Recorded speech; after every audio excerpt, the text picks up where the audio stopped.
Hey, everybody. Thanks so much for joining us today on our podcast, Maker Connect. My name is Matt Despins, and I'll be your host for the show. With me today, we have Matt Geddie, who is a partner here at the firm, a true negotiation tactician, and an architect in its highest form. Also joining us today is our guest, Pete Tunkey. But we have some exciting news about Pete. Not only is Pete also a true tactician, but he's actually joining the Maker Group on July 3rd here as a partner. So we're super excited to not only have him, but how lucky am I on the podcast today to have two people to learn from and two of my bosses on the same podcast. I hope I don't screw this up. The one thing that we try really hard to do in this podcast is to keep the acronyms and the buzzwords to a minimum. We also like to keep it fun, relaxed, and casual, because after all, while negotiations are complicated, we do try to keep it as simple as possible.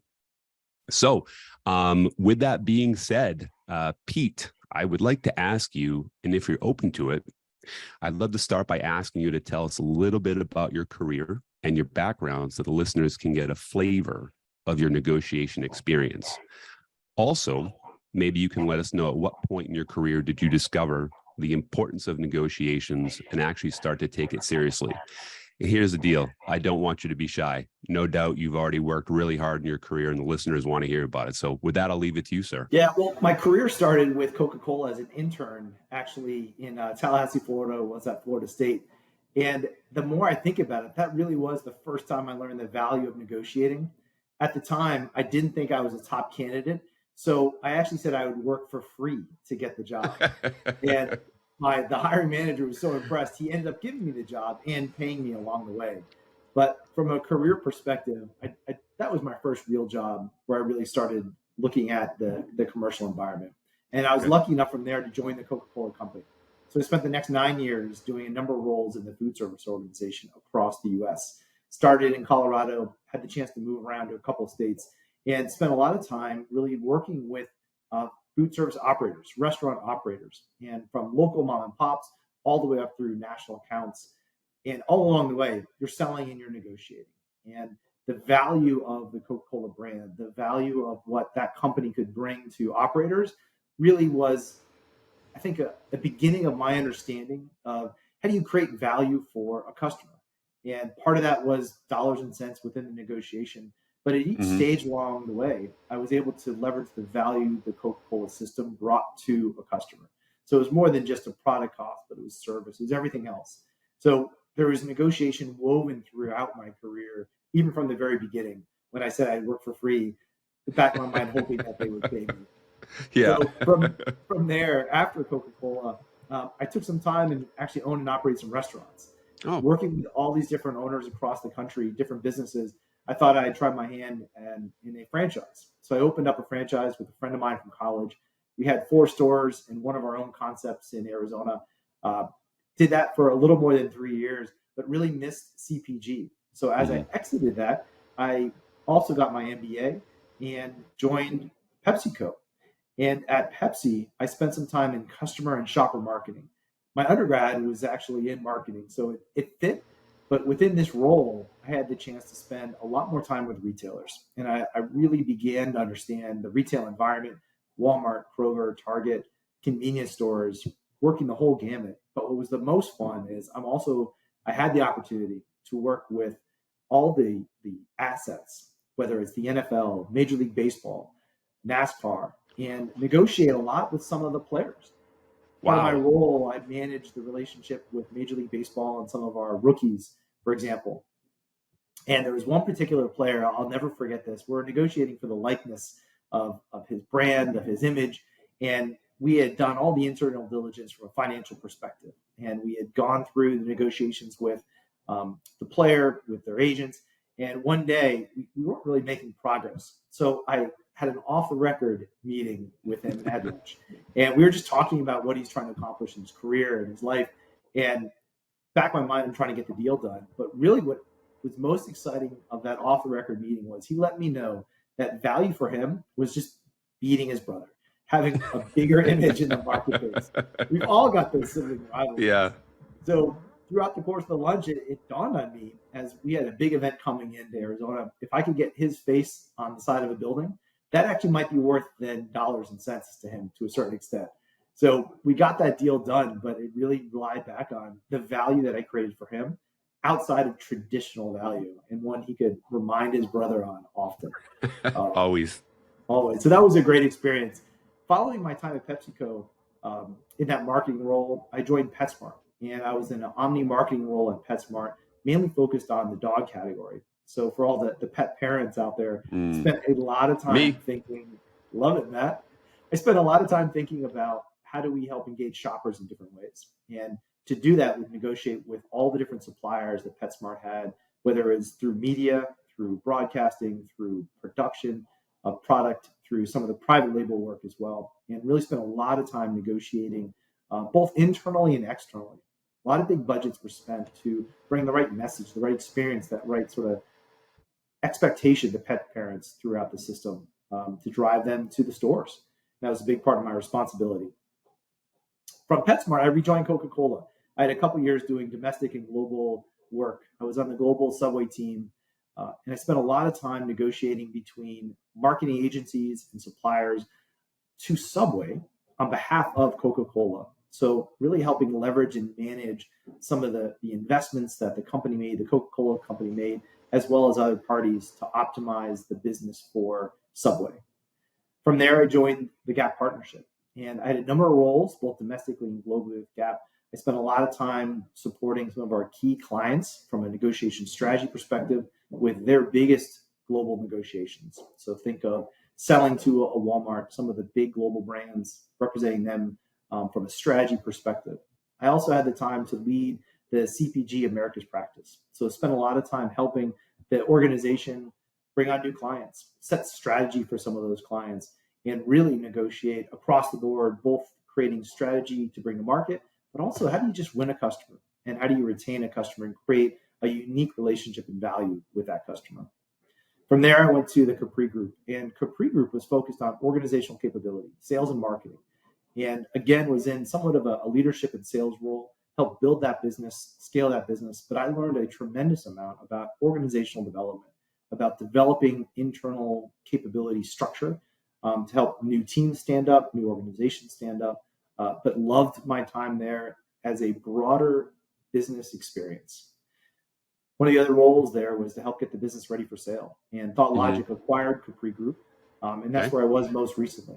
And at ThoughtLogic, it's a full solution consultancy. So everything from digital transformation to finance to change and org design and mergers and acquisitions. I had the opportunity to really dip my toes in the entire breadth of what consulting could look like across the market and help bring that to some of our existing clients and new clients across the country.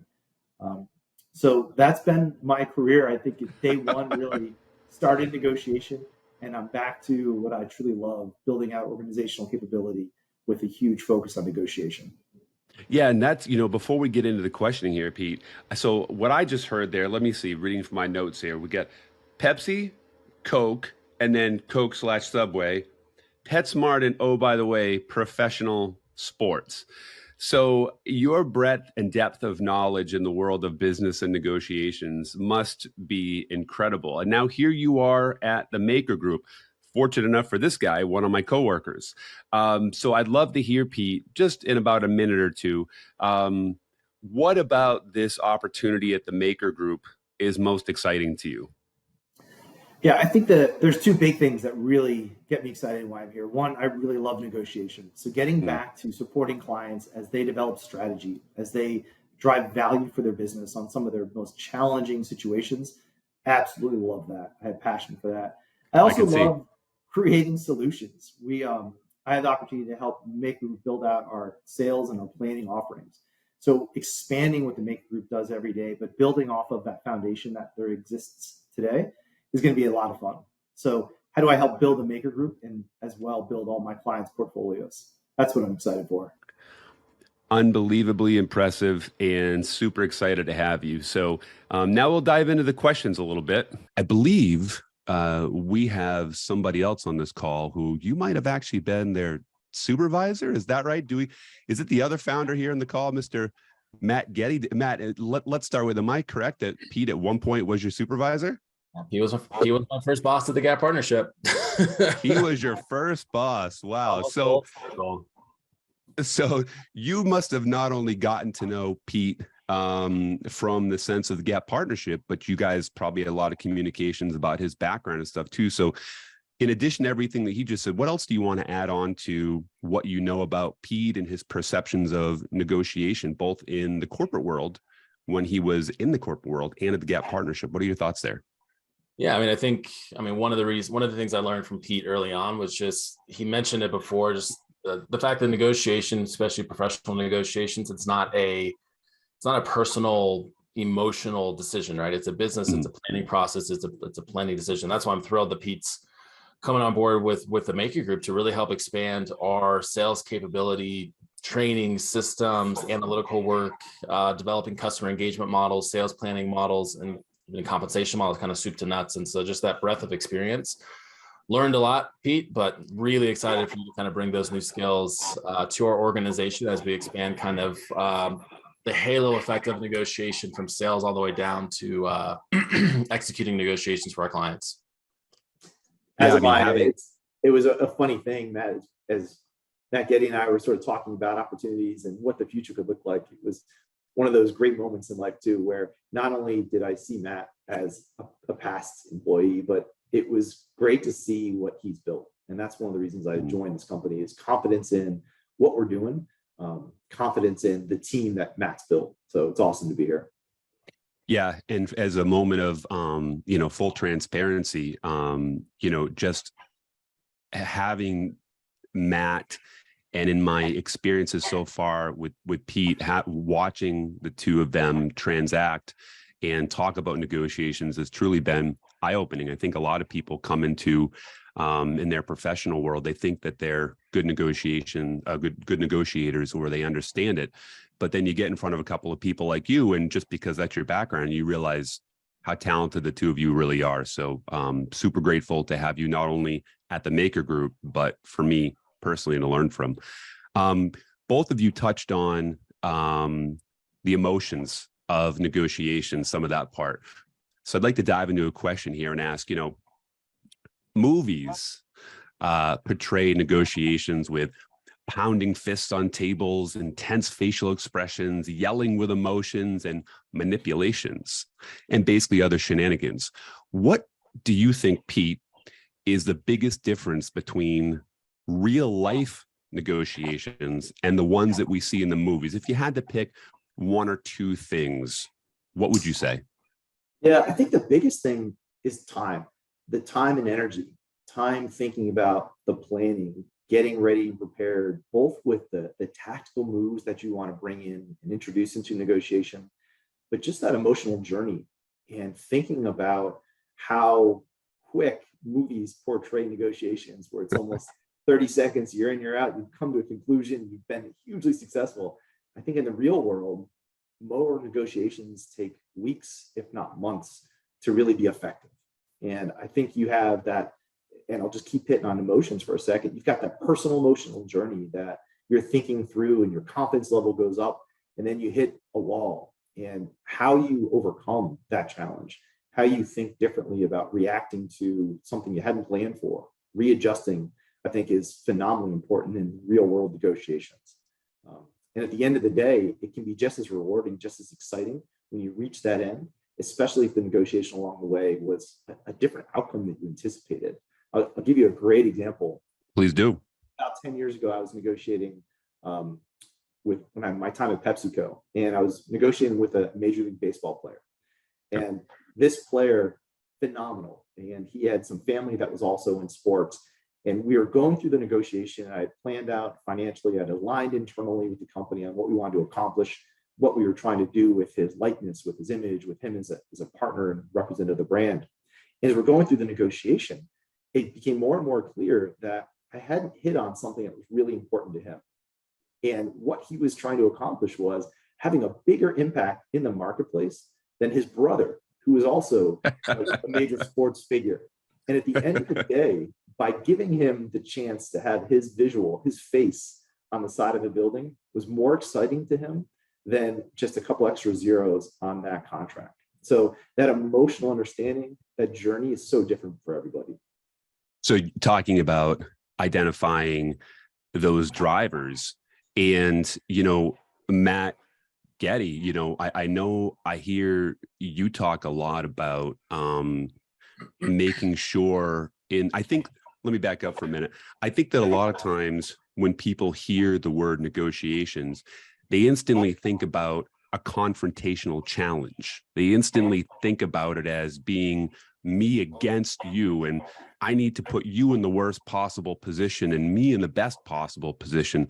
And Matt, Geddie, I know you have some thoughts about that, about letting the other person go back and be a champion. Can you tell us a little bit about that in terms of, because what Pete's describing is a process that is lengthy and that it has some respect and some goals of coming to a good partnership together. Can you talk about that a little bit? Yeah, I mean, we talk about it a lot, where it's understanding what's important to the other party and finding how are you going to deliver them satisfaction. So I'm curious, Pete, what's your model? What's your framework to really understand the priorities of the other party, right? That the baseball player, how did you understand, or when did you understand, or what did you employ that could be replicable to larger sales organizations, but really understanding that priority for that individual, which it allowed you to unlock massive amounts of value and save the organization quite a bit of money, because you understood, hey, I just really want my face on the side of the building to show to my brother that Right. It does come down to value. It comes down to either asking the right questions.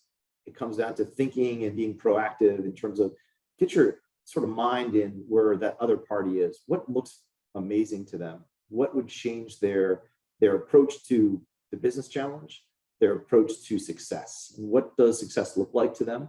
I think in that specific example, it actually came to life.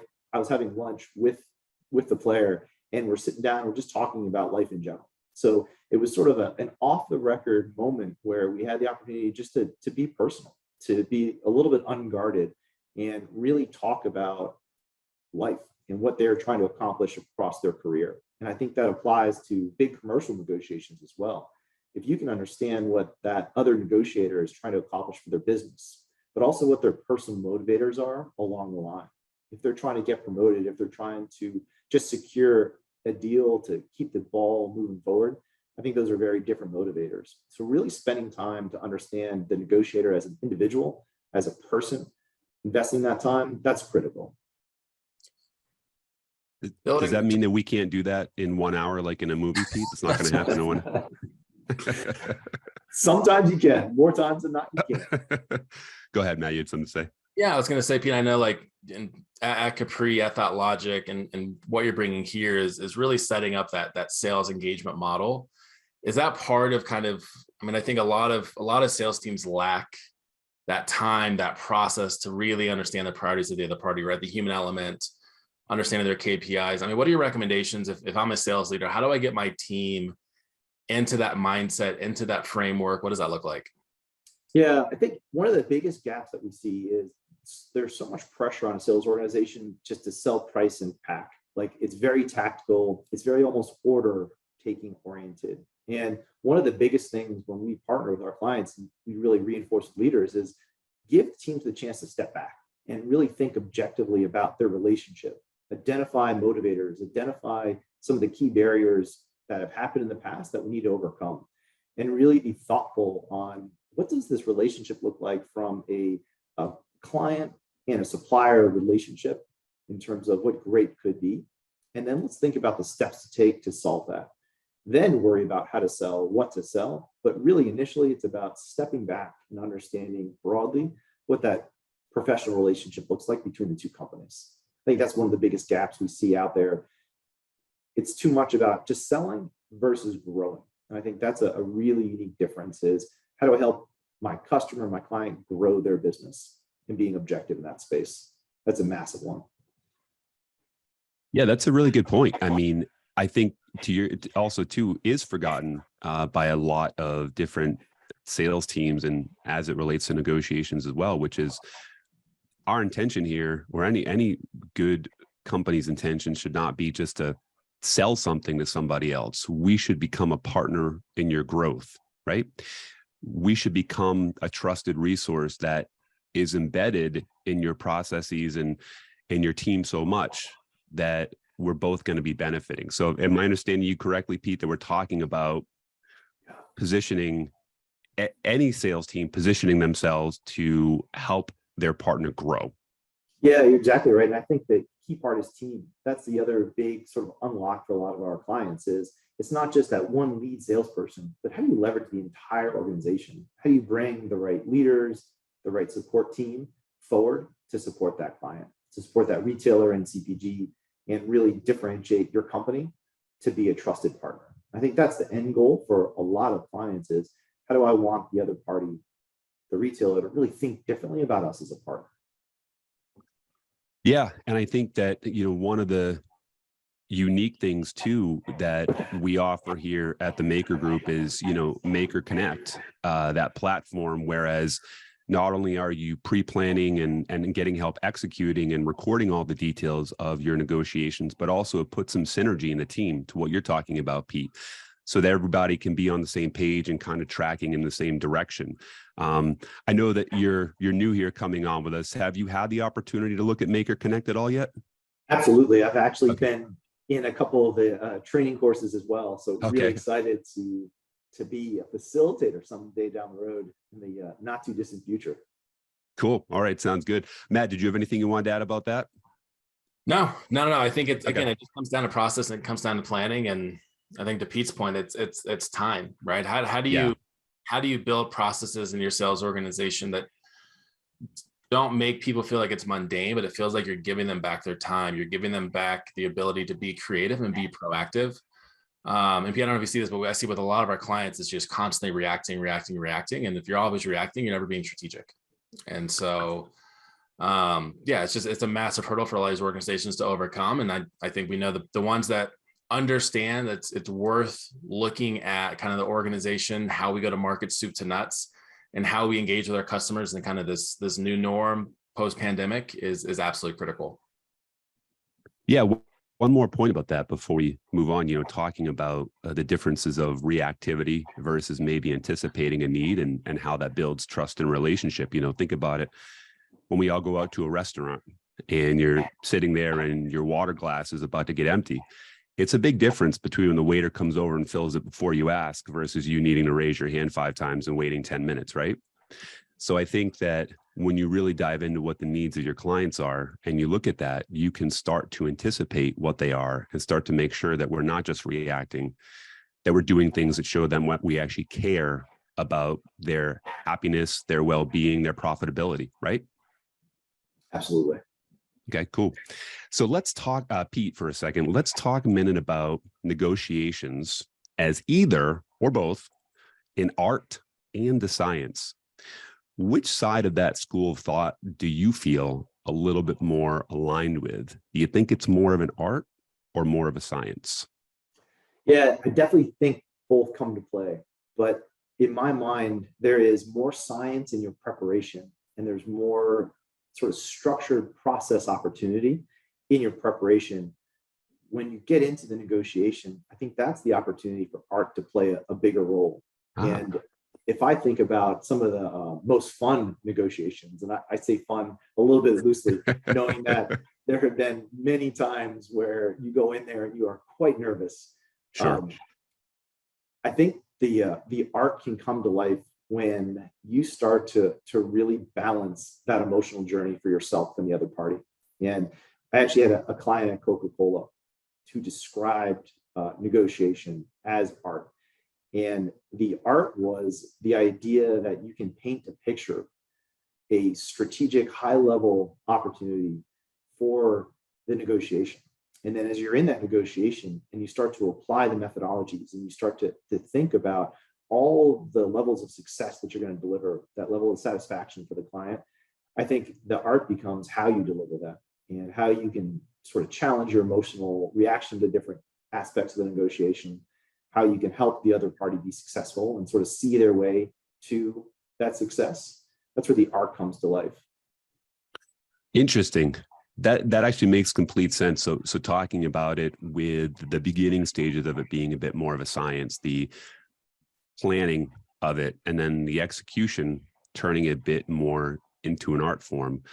Matt, Geddie, I'd love to ask you, when we get to the stage of it being, you know what, actually check that. I'm going to go the other way. In the science part of it, in the beginning, because you're really tactical, you're really analytical and good at thinking things through like that. What do you think some of the most important things are that people can be doing in those science analytical beginning stages? What are some of the most important things for them to be thinking about and considering?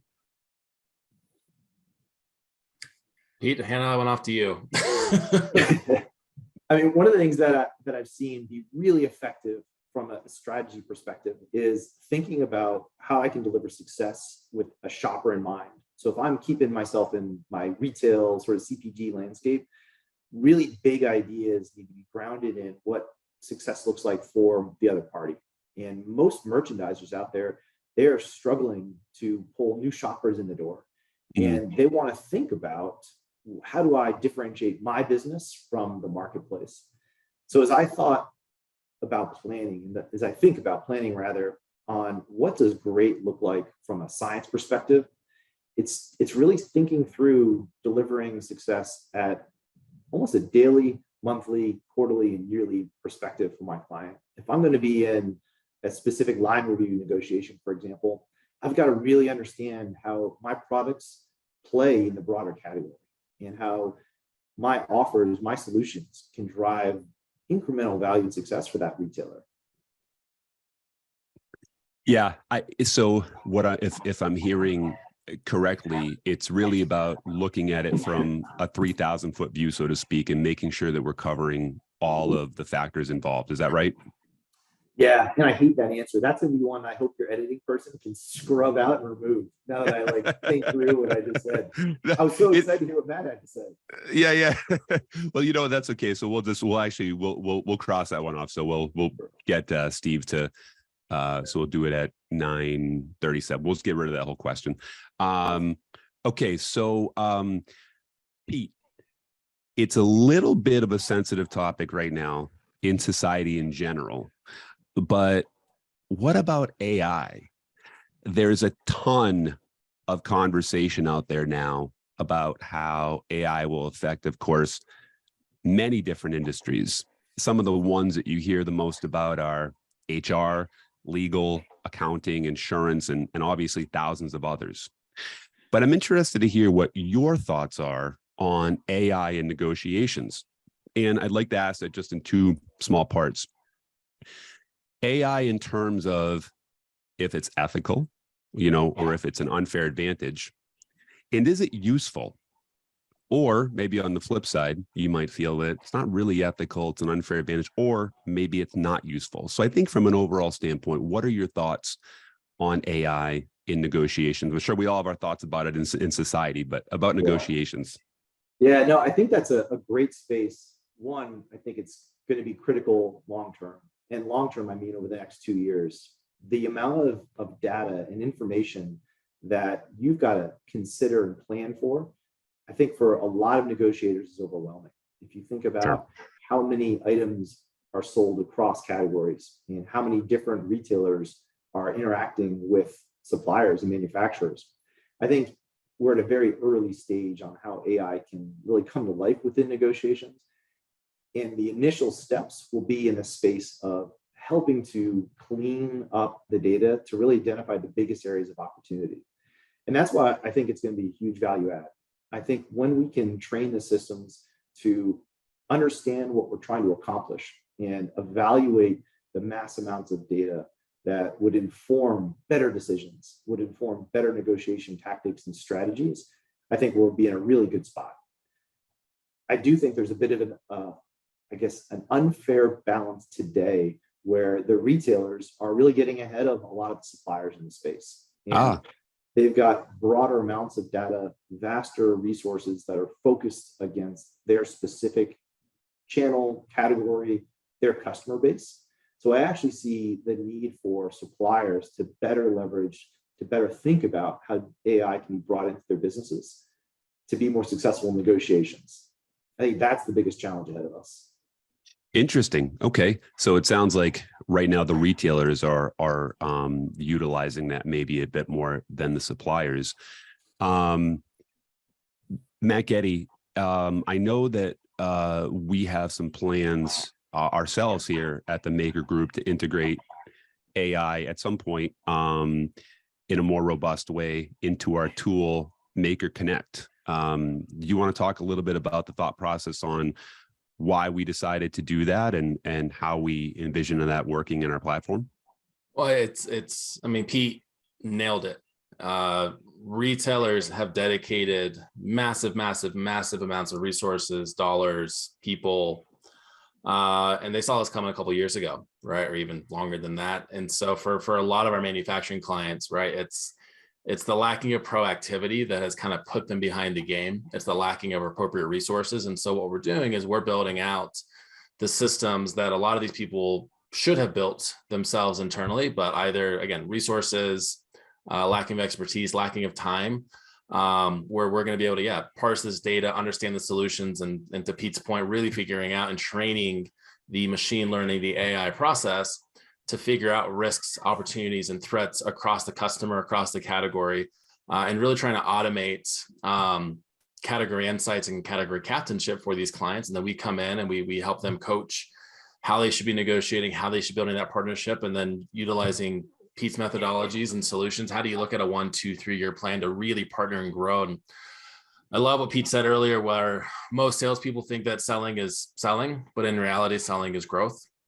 And so that's just a really key focus for what we're trying to do with our clients. And Pete, when you look at kind of best in class, utilizing data from a manufacturing standpoint, what are they doing and what gaps exist, do you think, in terms of just most manufacturers out there in the consumer packaged goods space? Yeah, I think the best in class always start with a broader category lens. And they really want to understand, how does that category perspective across the entire business, not just at a single retailer or not just within what would traditionally be a channel, really mean? And the blending of channels has been happening for so long. I think one of the things that the marketplace is moving to is really about thinking shopper and consumer. And what is the solution? What is the challenge? What does that solve for that shopper that you're trying to meet with your products?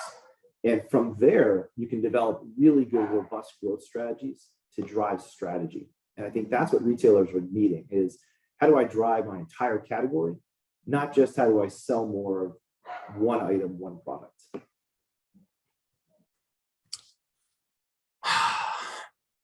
That's the problem to solve, isn't it? And that's where we have to come in and partner with our clients to help them solve that, because the ones that do are the ones that are going to win, and the ones that don't are the ones that are going to fall behind. And again, I think with how quickly things are progressing and how quickly some of these new AI machine learning solutions are being adopted, if you miss or you delay yourself for a year, it could actually end up being 3 or 4 years where you find yourself behind. And that's just absolute killer when you're trying to stay competitive in a category.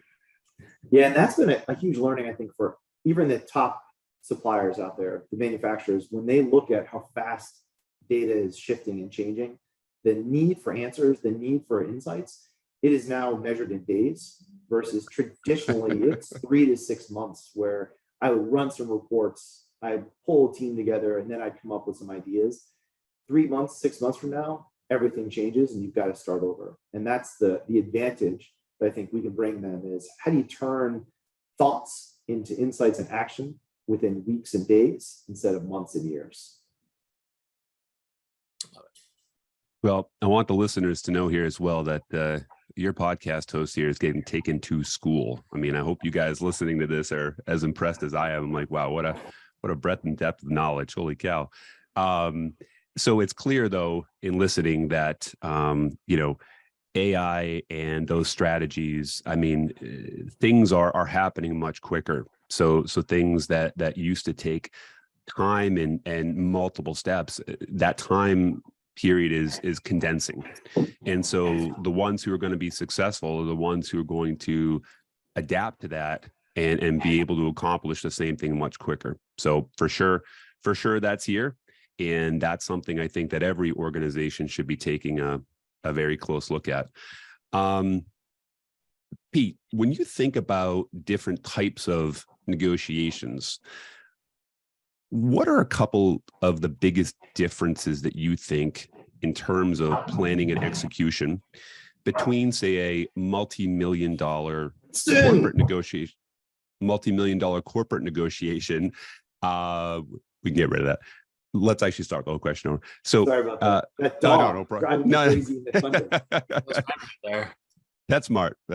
So when Pete, when you think about some of the different types of negotiations, what are a couple of the biggest differences in terms of planning and executing between maybe a multi-million-dollar corporate negotiation with procurement or sales versus just a regular person, individual negotiating on their own with a car salesperson for a new vehicle? So I guess what the question is, the different components in a high-level, complex corporate deal versus going to buy your Toyota Tundra pickup truck. What are some of the differences there? But I mean, the obvious one is relationship differences, right? But I want to unpack that a little bit. When you're buying a car, Sure. Chances are you'll never see that person again, and you should really optimize that negotiation. But when I am negotiating from a corporate lens, or I'm representing a brand, it is not just this one negotiation that you should be considering, and not just this one individual you're negotiating with. It really is the breadth of the relationship over the years to come. And quite frankly, it's a recognition of the years of past, what that precedent had been like, what we had accomplished or haven't accomplished over the years, but also what that future obligation or the future relationship could look like. I think one of the unique aspects of negotiation is it's a chance to really formalize what my multi-year relationship will be with a partner, and to put some guardrails in place, to put some objectives, and ideally some mutual goals. And I think that's the piece that we often miss within negotiation is, how do I think about long-term aspirations of our two companies? And how do I put in place sort of the roadmap to get there? Even if I'm negotiating for a holiday promotion next weekend, I still should be thoughtful on, how do I consider and capture future holidays? How do I grow the relationship between my brand and this company? And I think that's the nuance as we consider relationships within negotiations, is how do I think thoughtfully about that long-term impact and then achieve that? I think that's the biggest gap and the biggest difference. That makes perfect sense to me. And I hear Matt Geddie talk about that, constantly all the time, which is relationship, right? And so that's one of the marks of a good negotiator, I think, is focusing on that. Matt, you're a huge relationship guy. What are your thoughts on that? Yeah, I mean, at the end of the day, if you have to go back and have a conversation with this person again, depending on how you left that last conversation, it's going to massively impact your future conversations. So I think the world is shifting from reactive tactical negotiations to collaborative long-term focused solutions. And how do both parties get what they need? How do both parties partner and win? And so the clients that are adapting to that new norm, we see them growing, we see them winning. The ones that aren't, the ones that are just focusing heavily on, this is what I need, this is what I have to do, they're missing out on opportunities otherwise that are granted to potentially competitors in their space, because competitors are leaning in more. And it's not just leaning in with money, it's leaning in with collaboration, with ideas, with really figuring out, hey, how do we really differentiate each other to be successful? So the takeaway for me from both of you on this is, don't treat corporate negotiations like a used car sales deal. Don't do that. Is that right? Definitely not. If you're slinging chicken, you know what? Once you're trying to offload a truck, or you're trying to liquidate a tanker of oil someplace, Matt, you go ahead. You treat it like your Tundra negotiation. Well, I mean, I think Matt, you have a little bit of retail product sales experience in your background, right? At one point, you had your own line of organic skincare. Is that right? Oh yeah, yeah. Yep. And so in that world as well, I think though when you actually let's touch on that for a quick second. Because you have talked about it in the past, when that was a negotiation for you, is that right? When you ended up selling that brand, am I correct? Yeah. I mean, we talk about everything in life is a negotiation. When you're selling your business, talk about getting your emotions involved. Yes, you actually took the words out of my mouth. I was going to ask you, talking about emotions, real quick. What was that like for you? Yeah, no, I think it's being able to separate the fact that, hey, this is still a business decision and they're operating in a business perspective and not allowing you to get in your own way. I think that's what happens to a lot of people, is they allow their emotions to get in their own way and they don't follow the process. They don't follow the plan. They don't follow their customer engagement model. They put too much of them into it. And when you do that, I mean, you're already way behind the game, because now you're negotiating from an emotional standpoint, and it's never a recipe for success. It's the old Mike Tyson thing, right? Everybody thinks they have a plan until they get punched in the face. So we'll go with one final question here for Pete, and Matt, give you a second to chime in if you want. So Pete, at this point in your career, you've seen hundreds and probably thousands of corporate negotiations. What do you think, or what have you seen people in corporate negotiations be most fearful of going into the negotiation, and maybe what their biggest area of improvement is? Maybe those two are the same thing, or maybe they're different. But generally speaking, what's your thoughts and opinions on that? Yeah, I think it boils down to confidence, and it's confidence or the lack of confidence in the outcome. And so much is driven off of potential consequences. And what I've seen over the years is you can be really clear on what the outcome is that you want to achieve and what that outcome will do for the other party, what it helps them enable, what it helps them become successful with, your confidence level increases. The individuals who are really a bit short-sighted and they're not considering that destination, I think that's the biggest area of opportunity. And that's time in and time out. When I'm consulting, when I'm helping someone on my team, a client, build their strategy, it really is starting with, where's the destination? And then how do we ensure we get there in a really positive and collaborative fashion?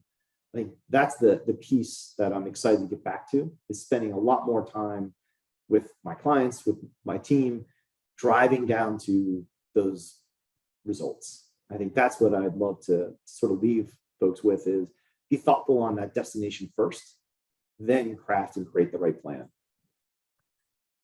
Relationship. Have I, as the host, had the right takeaway here on this? Absolutely. I mean, from both you, Matt. Okay, well, and I know with being here at the Maker Group, I know that's what the feeling is every day, and listening to hundreds of conversations about negotiations every week. It is all centered around the relationship. So with that, Pete, first off, as a guest, thank you so much. I mean, your experience is so incredibly impressive. And also, in case I wasn't already super excited about having you join us here at the Maker Group, now I'm even 10 times more excited. And thank you so much for agreeing to come aboard and join the team. No, I'm very excited about the opportunity and looking forward to it. So thanks for the time today. Yeah, no problem. Any founder closing comments here, Mr. Matt Geddie? Nope. It's all about the relationship. Really, really, really, really appreciate the time. Okay, sounds good. And with that, all right, we're cut. Fun. I can't wait.